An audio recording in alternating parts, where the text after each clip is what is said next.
to determine the future for decades to come. That's what I'd like to talk with you about tonight. You know, early this morning I returned from Israel. They tell me I'm the first American president to travel there during the war. I met with the Prime Minister and members of his cabinet. And most movingly, I met with Israelis who had personally lived through horrific horror of the attack by Hamas on the 7th of October. More than 1,300 people slaughtered in Israel, including at least 32 American citizens. Scores of innocents, from infants to the elderly grandparents. Israelis, Americans taken hostage. As I told the families of Americans being held captive by Hamas, we're pursuing every avenue to bring their loved ones home. As president, there is no higher priority for me than the safety of Americans held hostage. The terrorist group Hamas unleashed pure, unadulterated evil in the world. But sadly, the Jewish people know perhaps better than anyone that there is no limit to the depravity of people when they want to inflict pain on others. In Israel, I saw people who are strong, determined, resilient, and also angry, in shock and in deep, deep pain. I also spoke with President Abbas, the Palestinian Authority, and reiterated that the United States remains committed to the Palestinian people's right to dignity and to self-determination. The actions of Hamas terrorists don't take that right away. Like so many other, I'm heartbroken by the tragic loss of Palestinian life, including the explosion at the hospital in Gaza, which was not done by the Israelis. We mourn every innocent life lost. We can't ignore the humanity of innocent Palestinians who only want to live in peace and have an opportunity. You know, the assault on Israel echoes nearly 20 months of war, tragedy, and brutality inflicted on the people of Ukraine, people that were very badly hurt since Putin launched his all-out invasion. We've not forgotten the mass graves, the bodies found bearing signs of torture, rape used as a weapon by the Russians, and thousands of Ukrainian children forcibly taken into Russia, stolen from their parents. It's sick. Hamas and Putin represent different threats, but they share this in common. They both want to completely annihilate a neighboring democracy, completely annihilate it. Hamas' stated purpose for existing is the destruction of the state of Israel and the murder of Jewish people. Hamas does not represent the Palestinian people. Hamas uses Palestinian civilians as human shields, and innocent Palestinian families are suffering greatly because of them. Meanwhile, Putin denies Ukraine has or ever had real statehood. He claims the Soviet Union created Ukraine. And just 2 weeks ago, he told the world that if the United States and our allies withdraw, and if the United States withdraw, our allies will as well, military support for Ukraine would have, quote, a week left to live, but we're not withdrawing. I know these conflicts can seem far away, and it's natural to ask, why does this matter to America? So let me share with you why making sure Israel and Ukraine succeed is vital for America's national security. You know, history has taught us that when terrorists don't pay a price for their terror, when dictators don't pay a price for their aggression, they cause more chaos and death and more destruction. They keep going, and the cost and the threats to America and the world keep rising. So if we don't stop Putin's appetite for power and control in Ukraine, he won't limit himself just to Ukraine. Putin's already threatened to remind Poland that their Western land was a gift from Russia. One of his top advisors, a former president of Russia, has called Estonia, Latvia, and Lithuania Russia's Baltic provinces. These are all NATO allies. For 75 years, NATO has kept peace in Europe and has been the cornerstone of American security. And if Putin attacks a NATO ally, we will defend every inch of NATO which the treaty requires and calls for. We'll have something that we do not seek. Make it clear, we do not seek. We do not seek to have American troops fighting in Russia or fighting against Russia. Beyond Europe, we know that our allies, and maybe most importantly our adversaries and competitors, are watching. They're watching our response in Ukraine as well. And if we walk away and let Putin erase Ukraine's independence, would-be aggressors around the world would be emboldened to try the same.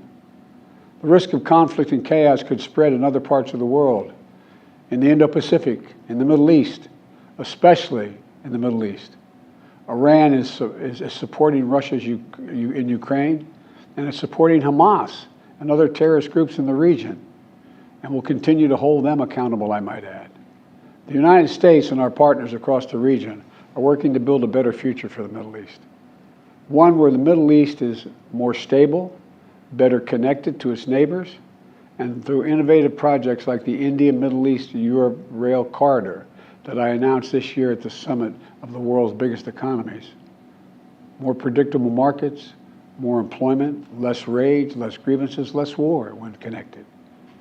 It benefits the people, it would benefit the people of the Middle East and would benefit us. American leadership is what holds the world together. American alliances are what keep us, America, safe.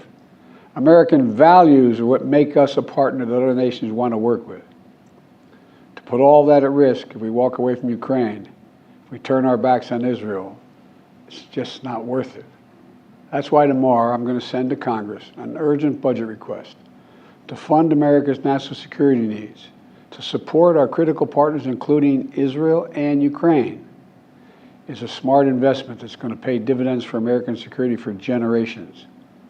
Help us keep American troops out of harm's way. Help us build a world that is safer, more peaceful, more prosperous for our children and grandchildren. In Israel, we must make sure that they have what they need to protect their people today and always.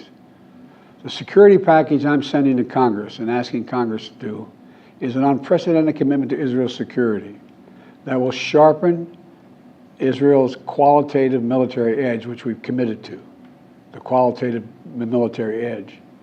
We're going to make sure Iron Dome continues to guard the skies over Israel. We're going to make sure other hostile actors in the region know that Israel is stronger than ever and prevent this conflict from spreading. Look, at the same time, President Netanyahu and I discussed again yesterday the critical need for Israel to operate by the laws of war. That means protecting civilians in combat as best as they can. The people of Gaza urgently need food, water, and medicine. Yesterday, in discussions with the leaders of Israel and Egypt, I secured an agreement for the first shipment of humanitarian assistance from the United Nations to Palestinian civilians in Gaza. If Hamas does not divert or steal these shipments, we're going to provide an opening for sustained delivery of life-saving humanitarian assistance for the Palestinians. As I said in Israel, as hard as it is, we cannot give up on peace. We cannot give up on a two-state solution. Israel and Palestinians equally deserve to live in safety, dignity, and peace. You know, and here at home, we have to be honest with ourselves. In recent years, too much hate has given too much oxygen, fueling racism, the rise of anti-Semitism, and Islamic phobia, right here in America. It's also intensified in the wake of recent events that led to the horrific threats and attacks that both shock us and break our hearts.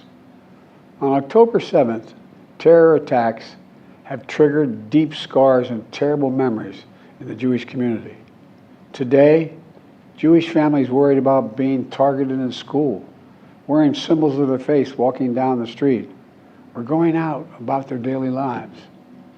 And I know many of you in the Muslim American community, the Arab American community, the Palestinian American community, and so many others are outraged and heartened, saying to yourselves, here we go again with Islamophobia and distrust we saw after 9/11. Just last week, a mother was brutally stabbed. A little boy, here in the United States, a little boy who just turned 6 years old was murdered in their home outside of Chicago. His name was Wadiha, a proud American, a proud Palestinian American family. We can't stand by and stand silent when this happens. We must, without equivocation, denounce anti-Semitism. We must also, without equivocation, denounce Islamophobia. And to all you hurting, those of you hurting, I want you to know I see you. You belong. And I want to say this to you. You're all America. You're all American. This is in a moment, in moments like these, when fear and suspicion, anger and rage run hard, that we have to work harder than ever to hold on to the values that make us who we are. We're a nation of religious freedom, freedom of expression. We all have a right to debate and disagree without fear of being targeted in schools or workplaces or in our communities. We must renounce violence and vitriol. See each other not as enemies, but as fellow Americans. When I was in Israel yesterday, I said that when America experienced the hell of 9/11, we felt enraged as well. While we sought and got justice, we made mistakes. So I cautioned the government of Israel not to be blinded by rage. And here in America, let us not forget who we are. We reject all forms of hate, whether against Muslim, Jews, or anyone. That's what great nations do, and we are a great nation. On Ukraine, I'm asking Congress to make sure we can continue to send Ukraine the weapons they need to defend themselves and their country without interruption, so Ukraine can stop Putin's brutality in Ukraine. They are succeeding. When Putin invaded Ukraine, he thought he would take Kyiv and all of Ukraine in a matter of days. Well, over a year later, Putin has failed, and he continues to fail. Kyiv still stands because of the bravery of the Ukrainian people. Ukraine has regained more than 50% of the territory Russian troops once occupied, backed by U.S.-led coalition of more than 50 countries around the world, all doing its part to support Kyiv. What would happen if we walked away?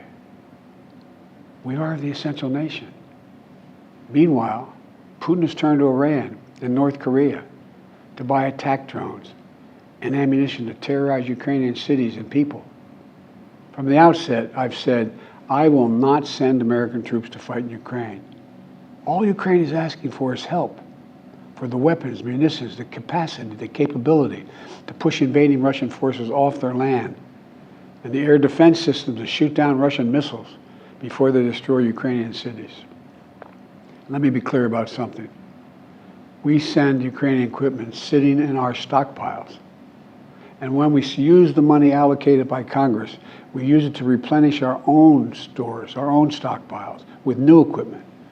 Equipment that defends America and is made in America. Patriot missiles for air defense batteries, made in Arizona.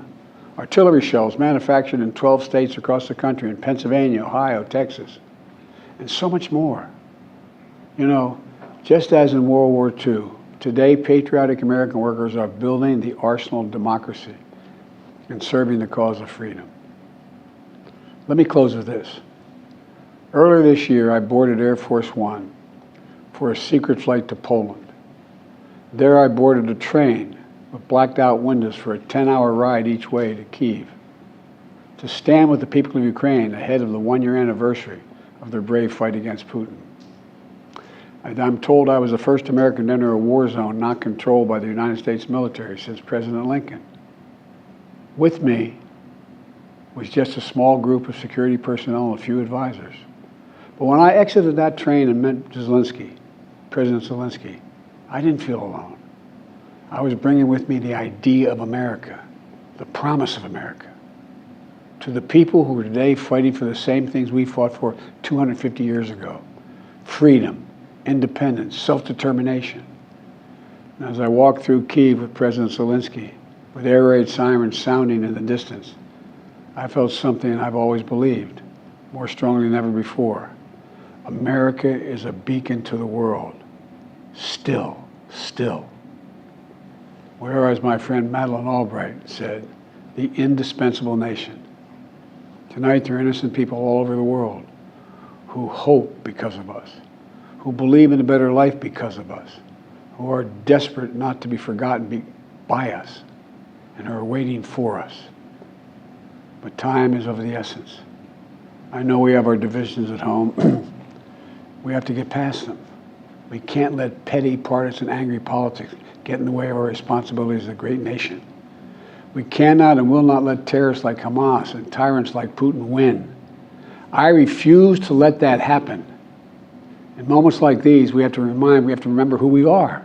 We are the United States of America. The United States of America. And there is nothing beyond our capacity if we do it together. My fellow Americans, thank you for your time.